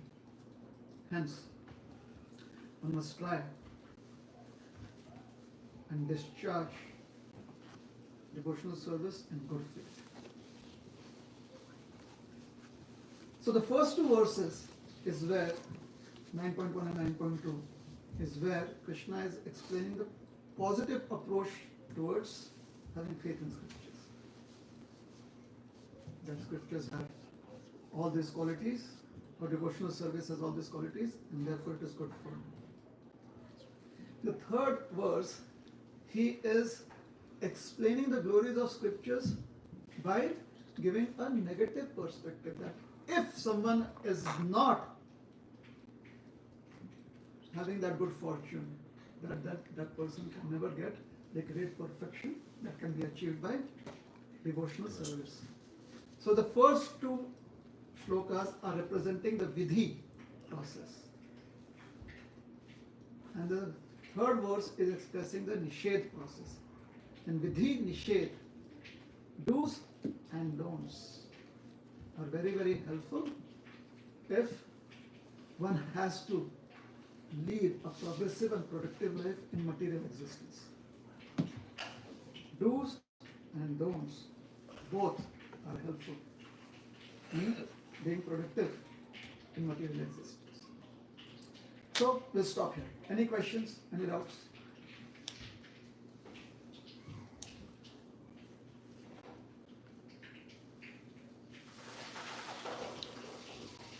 Prabhuji, the mistaken identity or the attachment to the external factors that you mentioned, paradharma, how do we conceive that in a material world, that we are dependent on certain external factors too? For example, the refrigerator that you have mentioned. So there are factors that are required. So what is the intent in this particular message? That should we not factor that, or should we factor that this is how the material world works? I did not follow that particular message because we are limited in certain aspects in this material world, that we are dependent on external factors too. Correct.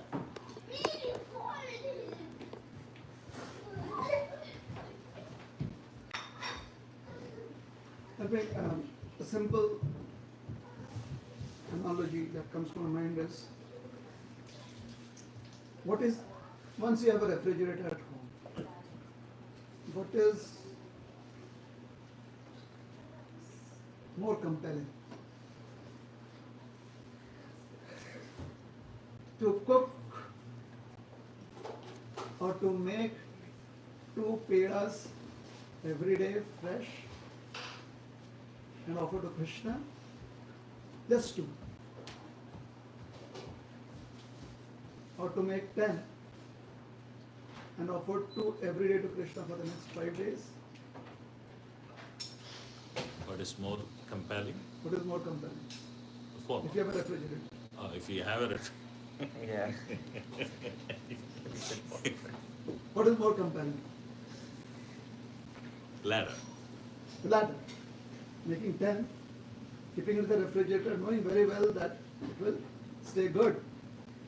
It stops you from working for Krishna every single day. And not working for Krishna every single day is ignorance.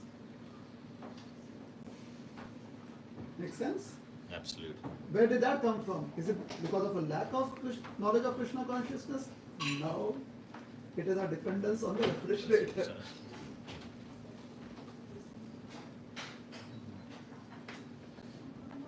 Yeah? Absolutely. All right. Thank you so much, Prabhuji. You're welcome. So that is paradharma. Now if you make 10, offer everything to Krishna, or offer just 2 to Krishna, the rest offer it to, send it to different temples around. Send it to every house and ask them, you please offer it to your deity, whatever. Because the next day again you'll be working to make at least 2 pedas, if not 10.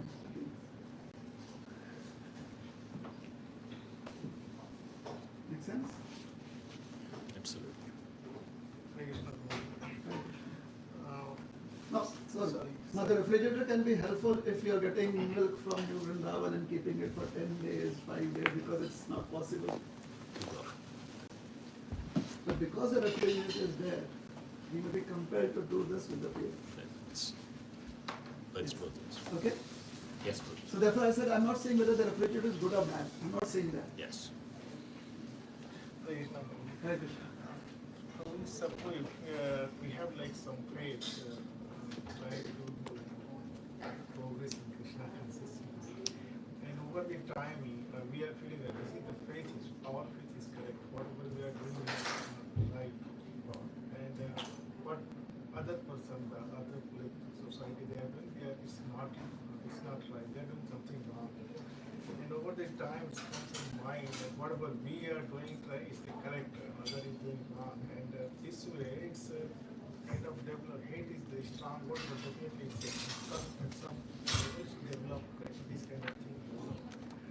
Is it not dangerous that okay, we try to develop some faith, trying to progress in okay, but at the same time start developing hate to someone who is not following this kind of thing. Suppose someone meat eater, someone like different kind of cow slaughter.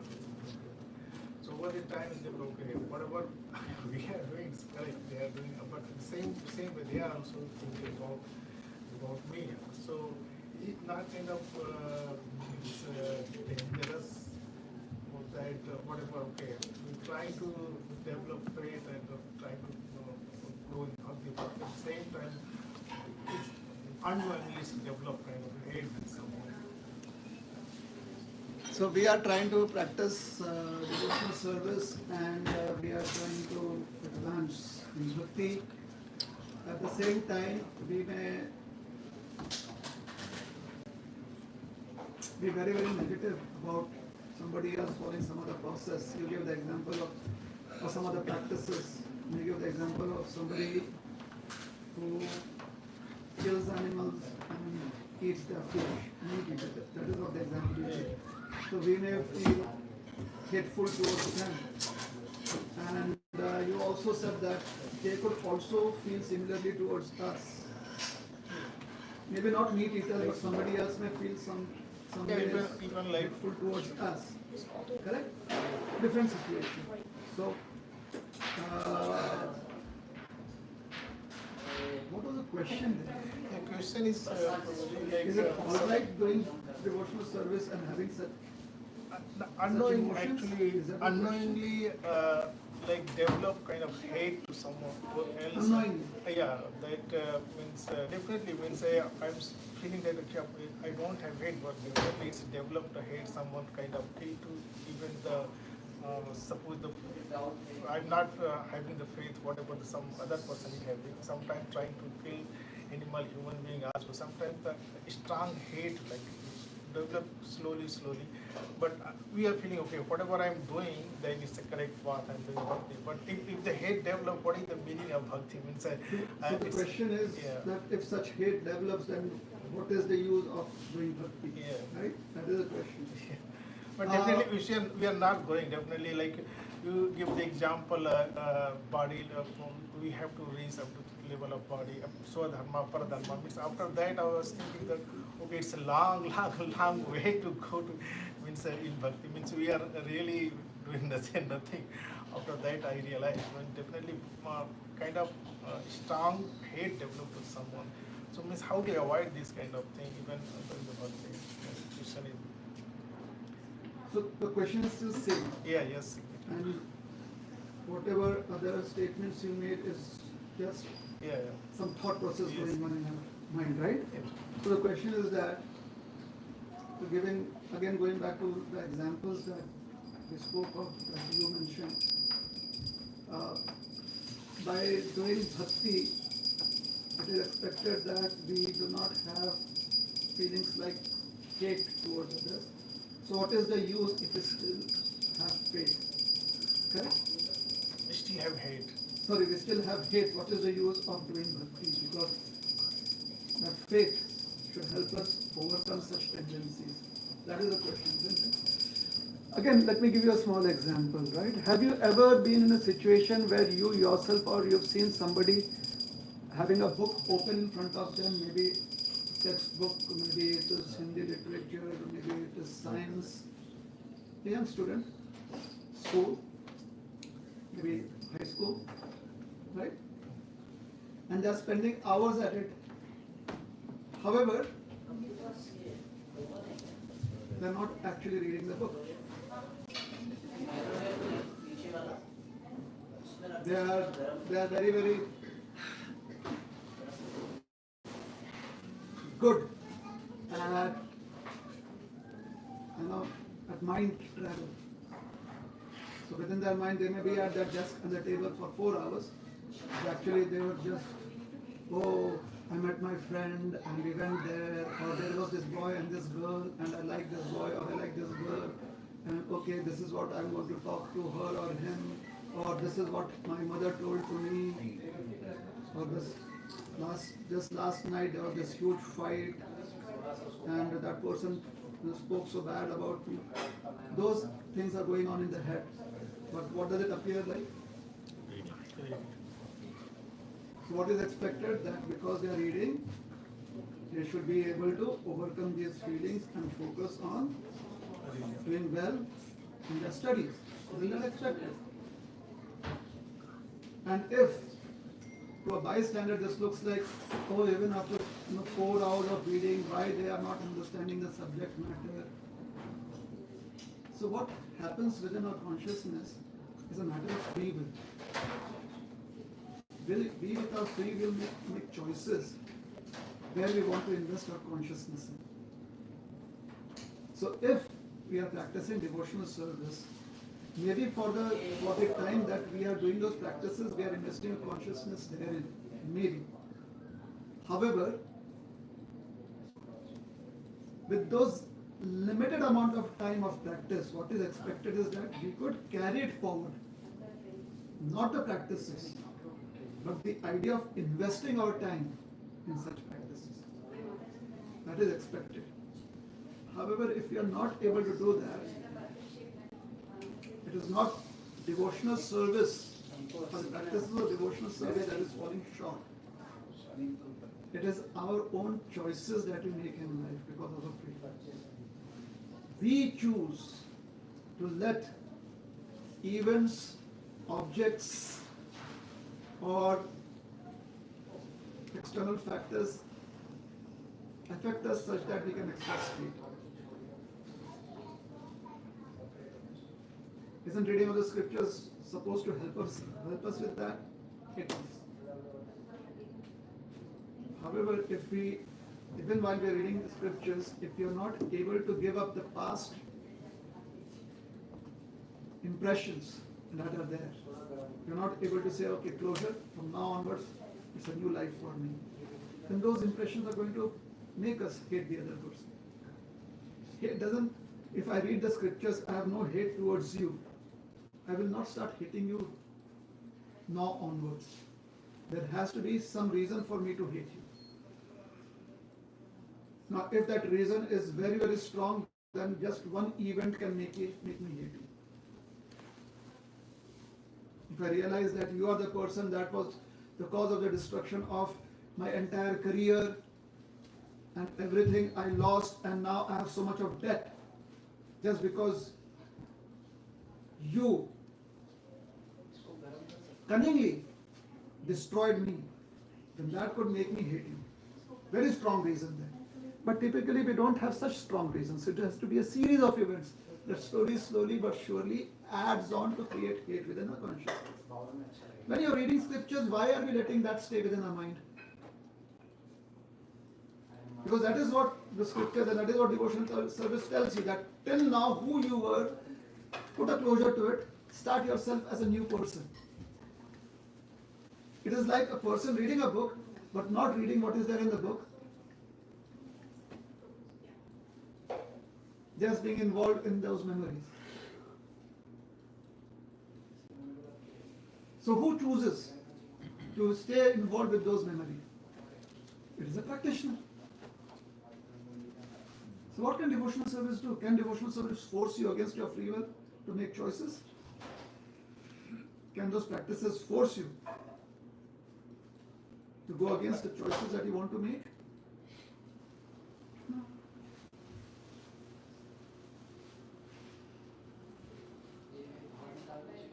But then how else can we justify? We cannot be the bad person, right? Therefore, for justification, we say, what is the use? Devotional service is not able to do that. It is like someone saying, what is the use? You know, those books, they are not helpful. My child is reading it for 4 hours, it's not helpful. Now sometimes the book may be in English, parents want the child to read in English, understand in English, and the child finds difficulty in it. So reads for 8 hours, is not able to understand the subject matter. Similarly, we go on reading the Bhagavad Gita, we go on chanting Hare Krishna, we are not able to understand what it means to us. What is the meaning of chanting Hare Krishna? We think the meaning of chanting Hare Krishna is that we'll be able to love everyone. No, the meaning of chanting Hare Krishna is you being honest with yourself. Knowing what your weaknesses are so you can overcome those weaknesses.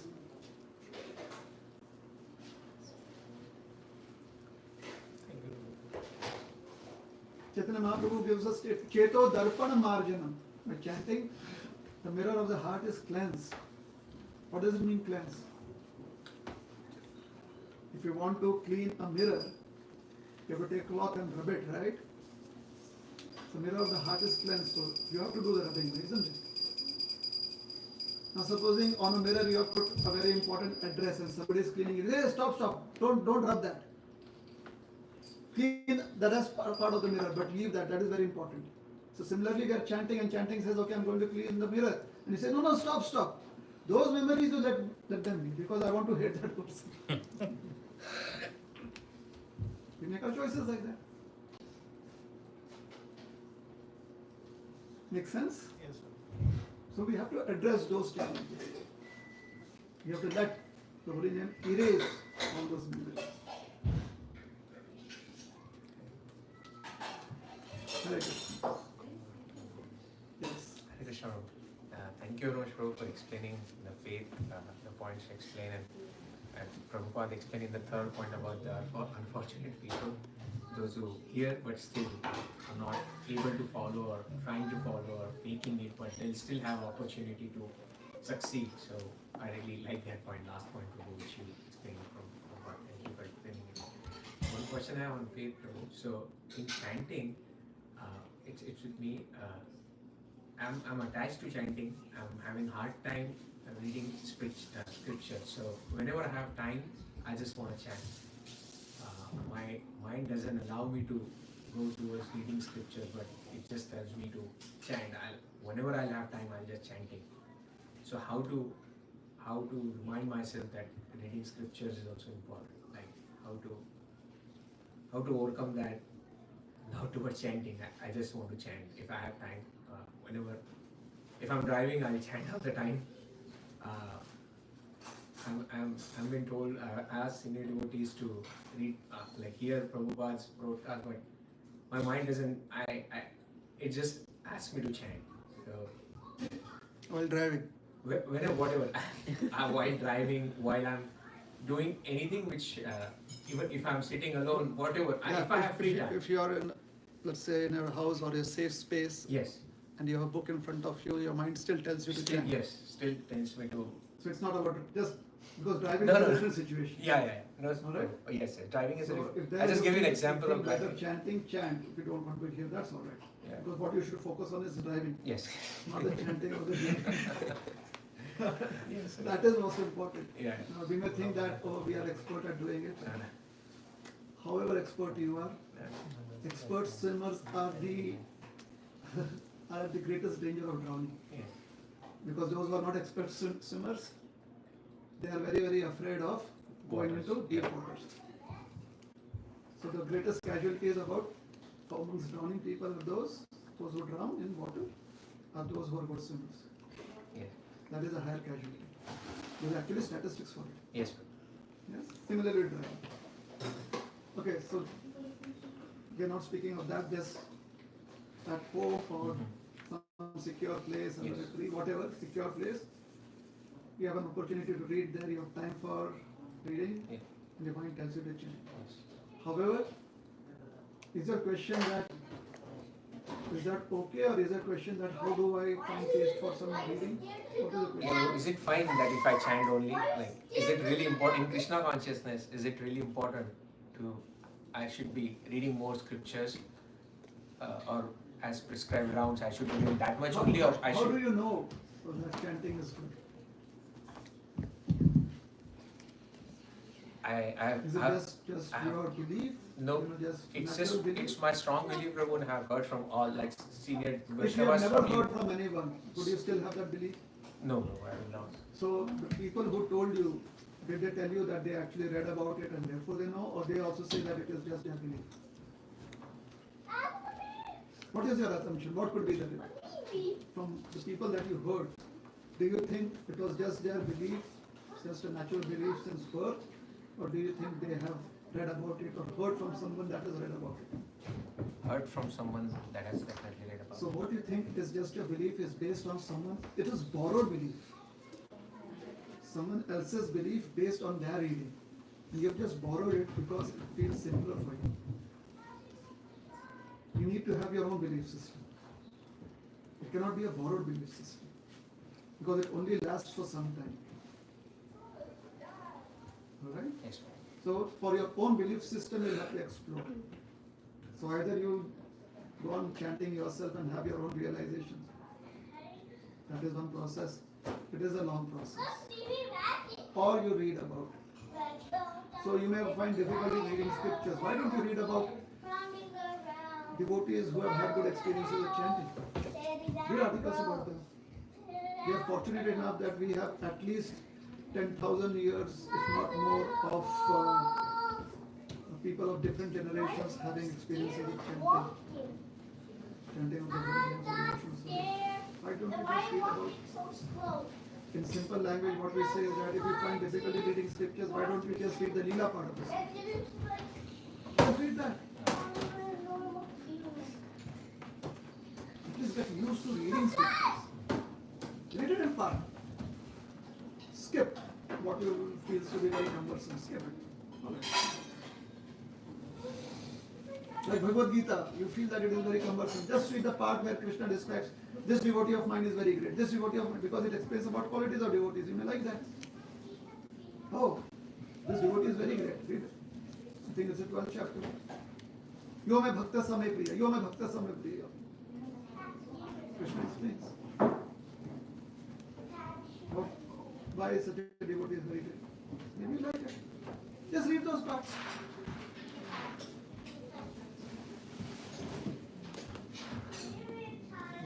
yes, Prabhu. Thank you. Then you'll have your own. It will be your personal belief system. No, thanks.